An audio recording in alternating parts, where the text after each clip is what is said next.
am na ñoo xam ne bi ñu jógee seen kër s'il vous plaît am na ñoo xam ne bi ñu jógee seen kër dañoo tàggoo ni ñu ngi dem wii ji Moustapha Ndaw dafa woote te débat bi booy ñibbi man damay bëgg boo demee ña nga bàyyi woon bu nee la fi nga demoon lan nga fa jëlee di nga leen mën a wax lu leer seen nopp te loolu pour ngeen am ko il faut ngeen déglu le leader il faut ngeen déglu la personne à qui vous avez confiance pour ngeen dénk ko la commune de Malika may ñaan moom buy wax képp ko noppi di ko déglu soxla boo am yal na faju képp koo xam ni bu Moustapha Ndaw di wax yaa ngi wax yal na nga fa doxee moom di wax rek. joindre l'utile à l'agréable lii mooy suñu mbir décharge de Mbeubeuss gouvernance locale et justice environnementale. Mesdames et messieurs, ensemble nous allons accueillir, nous allons écouter attentivement ki nga xam ne moom mooy monsieur Mamadou Moustapha Ndaw mu nekk le chargé de communication de Pastef Malika mais nekk aussi le candidat de MN27 pour ces prochaines élections de 2027. Diamalaye, voici votre fils.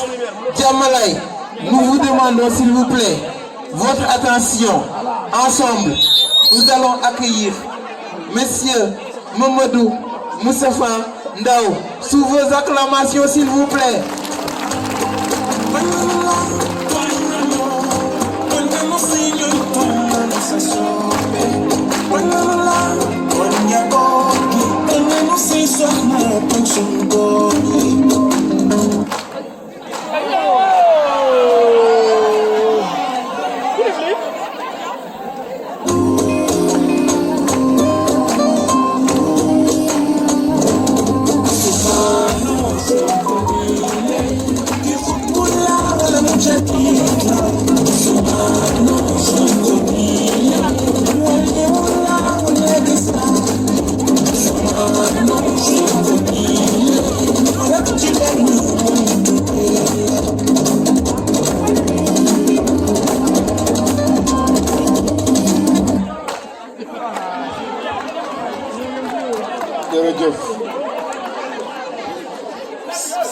jërëjëf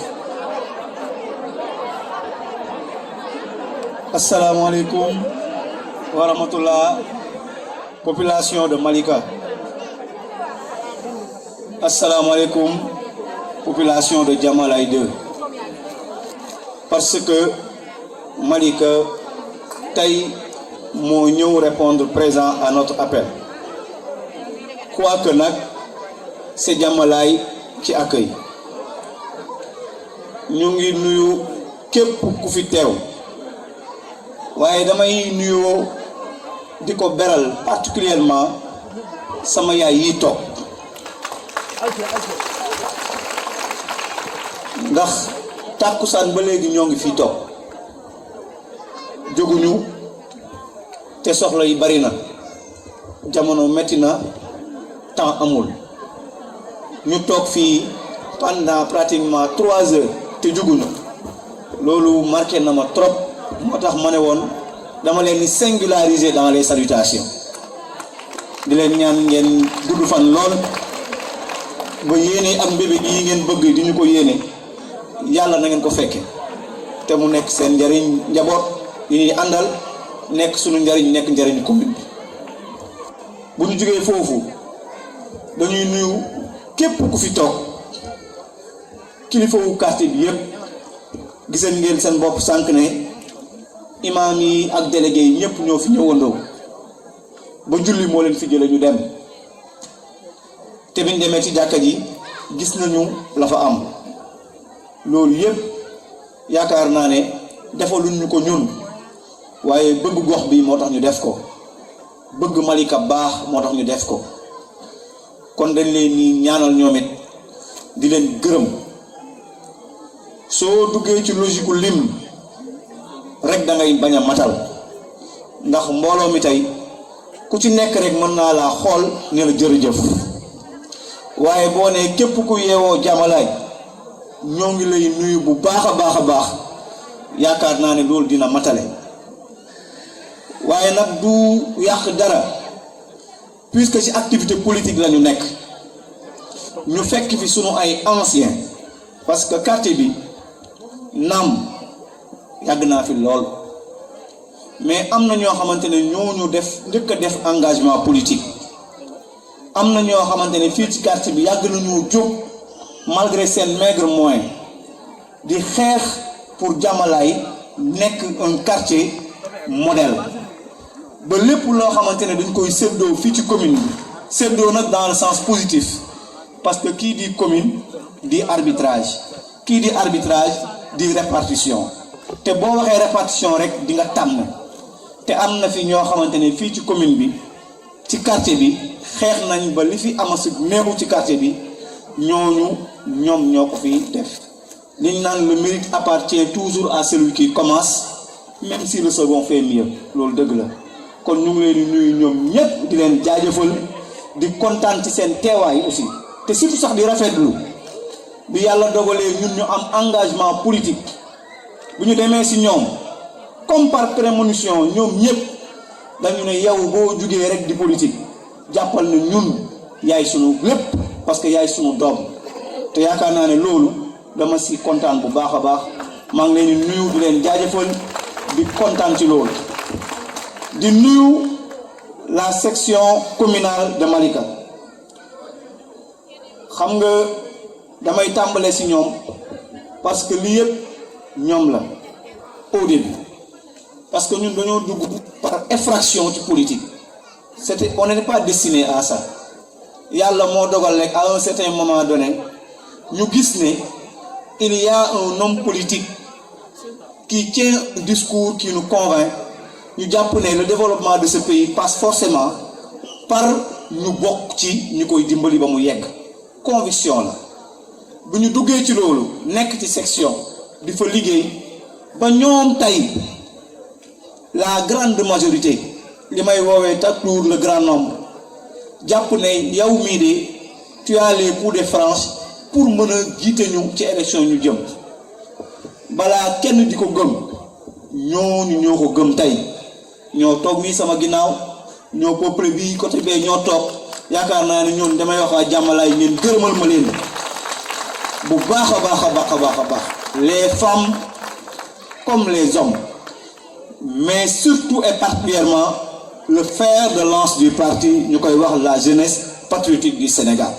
seen coordonnateur léegi jël na kàddu Cheikh ni maa ngi leen di gërëm bu baax di wax ne imam Khadim sànq dafay tardé woon ñu ngi may signal léegi ne mu ngi ci mbooloo bi moom lii ñuy def moom lañ koy defal ndax ñoo bokk pas-pas ci lii ñuy yëngatu te mu nekk aussi un exemple un modèle pour tout jeune bu yeewoo fii ci quartier bi ñoom ñépp ñu ngi leen di gërëm waaye mënuma nag commencer li ma bëgg a développer sans nag remercier vivement nii nga xamante ne ñoom lay àndal fii ci quartier bi parce que lii fi taxaw nii man Moustapha sama juróom sax dugg ci juróom xëy na leneen feneen mais lii fi am nii yépp ñii may àndal fii ci quartier bi ñoo génne seen alal ñoo perte seen temps ñoo gërëm ci nit ñi waxtaan ak ñoom ñoo mobiliser nit ñi ñoom ñoo def lii yépp tey yendu fii lépp lu fi rafet ñoo koy def te bu jeexee ñoo koy dindiwaat loolu nag yaakaar naa ne am yaakaar kese moo tax nit di ko def te yaakaar boobu yàlla kese moo ko mun a mottali ñun yéene rek lañu am ñu ngi ñaan yàlla ba yéene bii ñu am moom mi nga xamante ne lu mu bëgg mu sottil ko yaakaar bii nit ñi am yàlla na ko yàlla yeggal maa ngi leen di gërëm bu baax a baax du ma tudd turu kenn parce que yéen ñépp xam ngeen ni mu demee bu loolu weesoo nag gërëm naa ñépp waaye mënuma tàmbali te rendre ma un vibrant hommage à une sœur boo xamante ne nous avons cheminé ensemble ci parti Pastef mu dem Casamance bokk ci ñi ma woo ne ma maa ngi Casamance mais dama bëgg yow nga nekk candidat au parti bi boobu waxaguma sax candidature mu ne ma su ma ñëwee dinaa dox wax ba nga def loolu yàlla dogal bi ñëwee ginnaaw suba la war a ñibbisi yàlla jël bakkanam muy Oulimata Diémé ñu koy ñaanal fii di ko wax ne yàlla na yàlla mottali yéeneen ay njabootam ñu ngi fi lépp lu ñuy dugg ñu ngi ci te yaakaar naa ne kon bu ma taxawee fii di wax rek publiquement ci fii ci koñ bi day rafet bu baax ma koy sargal di ñaan yàlla na ko yàlla yërëm yàlla xaar ko àjjana lii nag ñun jublu woon mu nekk meeting mais mujj na ko sax transformé wu ñun à l'origine dañu ne rek dañuy def ay débat thématique parce que Thiamas grand Thiamas mu ngi koy wax sànq 2027 lañ jëm il reste une année ñu jàpp ne politique course de fond la du course de vitesse mais il nous faut aller sur le terrain mais parler avec les populations des quartiers yi composé Malika ku nekk par rapport ak réalité yi gouverner sa quartier yow boo gisee bii mooy 4e xaw ma 5e débat bu ñuy def mais quartier bu nekk ak thème bi ñu fay aborder bi mujj rek Malika Sud on parlait du découpage administratif mu nekk une véritable anomalie boo xamante ne population nekk ci zone tampon yi ñu ngi souffrir de ces impacts dem nañu beneen quartier waxtaanee fa leneen ñu ne jàmmalaay nag moom dafa am particularité mooy boo nee jàmmalaay rek dañu naan bëbës kon décharge bi moom moo war a nekk li ñuy waxtaanee ndax décharge mbëbës dafa nekk suñu dëkkandoo tey boo jëloon métaphore kër ñun jàmmalaay duñu salon bi duñu chambre d'accueil bi duñu chambre gan bi ñun ñu ngi ci point noir bi au coin là où on met les ordures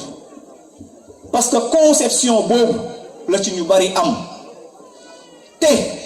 ñun ñoo dëkk ak moom mu nekk ci suñu wet wër ñu kon tey buñ nee dañuy waxtaani jàmmalaay rek xel yépp sans sax man ma koy xalaat abaa mii bokk na ci ñu ko xalaat ne ma on va parler de la décharge kon yaakaar naa ne wax ci décharge bi wax ci jafe-jafe surtout yi nga xamante ne da koy indi te moom nit ma ci ñu bari fii wax nañ ko aussi waaye bu jafe-jafe yi weesoo ñun naka lañ ci mën a amee dividende parce que yaakaar naa ne wax nañ ko ci sunu émission yi sorti yëpp dañu ne ceux qui ont souffert des aléas de la décharge doivent être les premiers à bénéficier de ces dividendes lépp luy ci njariñ lépp lu ci luy defar yaakaar naa ne ñi nga xamante ne ñoom ñoo uuf décharge bi ñoom ñoo war a njëkk jariñoo si loolu nag moo tax ñu ne nañu waxtaan ci loolu tey débat la woon ñu dem ci nit ñi yëgal leen ko ñu ñëw mais wax naa ko te man maa leen koy wax bëggoon naa sax ñoom Moussa ak ñëpp ñu jàlloon ci dañu ne ñun li ñu bëgg mooy notre rentrée politique ce sera au mois d'avril ou mai aujourd'hui day nekk rek une rencontre d'échange waxtaan ci décharge bi ak ci ay impactam ci environnement bi ak ci ñun waaye li ñu bëgg dëgg la grande mobilisation c'est pas aujourd'hui la grande mobilisation dinañ ko organiser dinañ ko travailler tout Diamalaye je ne dirais pas Diamalaye tout Malika sera appelé au grand terrain Inch'Allah au plus tard au mois de mai. On va faire une démonstration de force pour montrer que le grand nombre est avec nous parce que am nañu ko wax jafe-jafe bi nekkul ci kan mooy gagner élection bi loolu yaakaar naa ne ki gën a néew ay xalaat ci politique xam na ne une élection locale le parti bi nekk bi favori c'est le parti au pouvoir dans toutes les communes du Sénégal bu weesoo parti au pouvoir la principale force d'opposition moom mooy ñëw Sénégal ba muy Sénégal ba tey élection boo dem dañ naan la parti pouvoir moo jël P parti d'opposition bi moo jël 2 ñi ci des dem séddoo li ci des Abdoulaye Wade bu doon xëccoog Abdou Diouf wëlbatiku Abdoulaye bi mu ñëwee opposant bi xëccoog moom après Macky Sall ñëw Ousmane Sonko mooy xëccoog moom day gagné fii muy gagné fii loolu mooy amaat en 2025 kon ñun suñu combat c'est pas sax pour wax mais suñu combat dëgg mooy être le candidat du parti et être le candidat du parti nag lenn dong moo koy maye lenn kese mooy li ñu nekk di def te démonstration de force boobu ñuy wax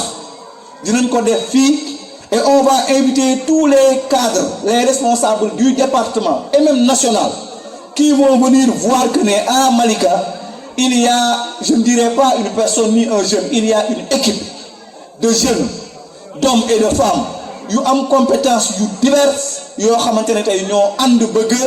changer Malika te ñoom ñëpp bokk ci parti Pastef loolu mooy le combat yeneen combat yëpp c'est des combats accessoires mais le combat principal mooy l'investiture parce que quand on investit un jeune du parti qui connaît les rouages du parti qui a grandi dans le parti qui connaît ñëpp ci nga xamante ne bokk na ci parti bi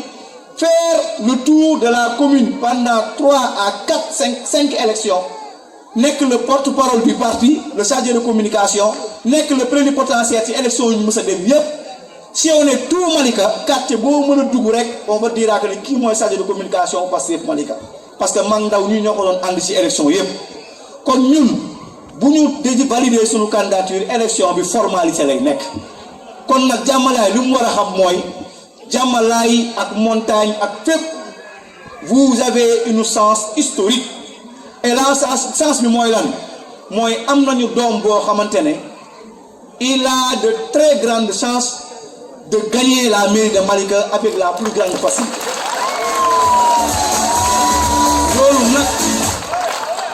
loolu nag yaakaar naa ne c'est une aubaine waxuñu ko nag pour être dans le discours sectaire parce que damay wax leen ñun te ku ñu xam rek xam na loolu lu ñu gëm ci politique mooy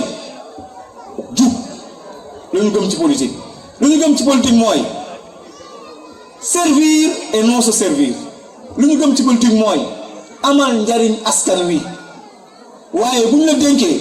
nga def ko jaamu yàlla comme sunu leader bi ñu am ñun politique jaamu yàlla lañ ko def defuñu ci leneen lu dul jaamu yàlla parce que dañoo jàpp ne nit ñi boo demee nga waxtaan ak ñoom jarul yow ngay ut beneen moyen de persuasion bu wiwte sa jikko ak sa discours parce que ñii fi toog tey amul kenn kuñ fi jox fukki dërëm ñii fi toog tey amul kenn koo xamante ne dañ laa jox dara pour nga ñëw fi am yaakaar ak gëm ne nii buñ leen ànd ak ñoom dinañu defar lu ñu bëgg loolu kese moo leen indi te defuñu ko teguñu ko fenn lu dul waxtaan ak nit ñi dem ci ñoom convaincre leen waaye du man dong ñi may àndal ñëpp am la même posture gis nga lii moom la ñuy démultiplier dans tous les quartiers de la commune et tous les Malikois laa la wax Malika centre Malika plage Malika sud Paul Gueux quartier Diola foo dem il y a des amis de Mamadou Moustapha Ndaw et de MN 2027 il y a ses sympathisants il y a ses souteneurs et fépp foo dem ci Malika kilifa wu Malika yu bëri tey ils nous soutiennent parce que jàpp nañ ne lu ñu bëgg lenn kese la mooy que xale yi jël le pouvoir waaye xale yi bu ñu jëlee le pouvoir ñu tabax commune yi kon yaakaar naa ne ñun invitation boobu lañ ciy def loolu nag mooy le côté politique su ma ñëwee nag ci waxtaan bi gouvernance locale et justice environnementale xam nga les collectivités territoriales bi nga xamante ne moom moo yore la municipalité mooy la collectivité locale muy la mairie yàlla dafa defar ne moom mooy administrer commune bi te état central moom mënul yegg fépp dafay jël dooleem tasaare ko ci ay collectivité territoriale loolu lay wax décentralisation bu leen joxee dooleem dafa bëgg moom état li nga xamante ne mënu ko def am ñu ko defal moo tax état bi ne leen yéen de defal naa leen administration ngeen am administration jox naa leen ngeen am maire jël naa autorité déconcentrée bi mooy le préfet wala le sous-préfet taf naa ko seen wet ensemble vous êtes le gouvernement local yéen a war a tabax commune bi mais bu ñu nee gouvernance locale dañ koo dénk ay compétences ci ay compétences am environnement de see bokk ñu ne justice environnementale mais environnement bi mooy ñun lii nga xamante ne mooy jaww ji mooy suuf si mooy air bi loolu yëpp la ñuy wax environnement mooy sunu cadre de vie pourquoi ñu dugal nag justice parce que ñun dañoo nekk ci zone boo xamante ne dafay subir des déséquilibres boo xamante ne il y a un danger à ciel ouvert qui est là depuis plus de 45 ans nekk un déportoir Dakar gépp di fi sotti seen mbalit sotti boobu ñu fi sotti seen mbalit boobu dem ba ancré wu même dans le substratum de notre sous-sol ñu jàpp ne kon fii ñun ñi fi màggee ak ki fi ñëw yépp jàppal ne sa wér-gu-yaram bari na lu ci sooxe sa xel parce que wér-gu-yaram bu manqué xel manqué éducation dina manqué donc dina bari loo xamante ne yow nit ki jàpp nga ne mate nga lépp mais yow mi màggee ci yenn cadre yi am na loo xamante ne sa cadre de vie daf koy impacté ci yow donte yow mënoo koo xam kon il y a une injustice boo xamante ne ñi nga xamante ne dañoo dëkk ci décharge bi dañ koo dund caaman sox na ko sànq c'est vrai boo nee décharge bi bëgg ko attribuer Diamalaye day réducteur trop parce que la nappe phréatique jàpp nañ ne tey Dakar bi yépp nabam dafa polluer à cause de la décharge toute la région de Dakar mun nga ne sax toute la presqu'île du Cap-Vert est polluée à cause des aléas de la nappe loolu ñëpp d'accord nañ waaye nag ñi nga xamante ne ñoo ko uuf moom ñoo ko gën a jege ñoom conséquences yamul ci nappe bi les autres la conséquence se limite seulement peut-être ci nappe bi wala ci pollution bi mais nous autres qui habitons à côté de la décharge ñun bu weesoo loolu dafa am yeneen aspect yeneen danger yeneen inconvénients yuy dund sur le plan sécuritaire sur le plan éducationnel sur le plan comportemental tey sunu doom yi ñu si bari si ñoom su fekkee ne waajur bi taxawaayu dëgg taxawu ko rek xale bi mën na être tenté par la décharge parce que j'ai pas les chiffres mais li ma wóor mooy le taux de déperdition scolaire à Malika déperdition scolaire mooy xale yi dugg école ba mu yàgg ñu bàyyi j'ai pas les chiffres exactement mais li ma wóor ba wóor mooy bu ñu defoon le calcul le pourcentage de Diamalaye dina bokk ci pourcentage yi gën a élevé par rapport aux autres quartiers te lenn waralu ko wala bokk na ci li ko waral mooy dëkk bi ñu dëkk ci wetu décharge bi parce que xale bu teelee jàpp ne moom ut xaalis dem uti feeraay dem mbëbës bi am lu ma jël jaay ko dafay yomb loolu dafay impacter ci éducation dafay impacter ci jàngam kon bëri na fi ñu fi seeni ay doom arrêté jàng leen ni kese moo ko waral fréquenté bii nga xamante ne moom la ñuy fréquenté décharge bi te malheureusement loo yar mbedd bi ëpp la doole